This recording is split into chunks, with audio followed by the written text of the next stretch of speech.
Но всъщност как стават мейнстрим дънките? Чрез Джон Уейн, Гари Купер и в последствие Марлон Брандо. Гари Купер, значи Джон Уейн е американски каубой във филми. Гари Купер има един филм High Noon, който е много известен. Но най-вече Марлон Брандо с The Wild One, дивият Джеймс Дин веднага след това с бунтовник без С червеното яке.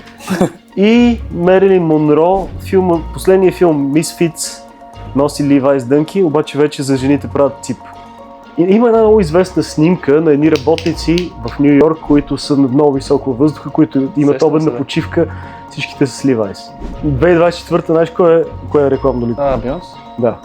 Тогава идва първата идея за бранд, защото те си казват, добре, какво да направим ние, че хората да продължат да си купуват Levi's, след като има и други дънки. С какво ние ще сме по-добри? И правят следното нещо. Тогава правят първи етикет, нали, отзад има такъв голям етикет, който всъщност са два коня, които дърпат едни дънки, явно не могат да изкъсат.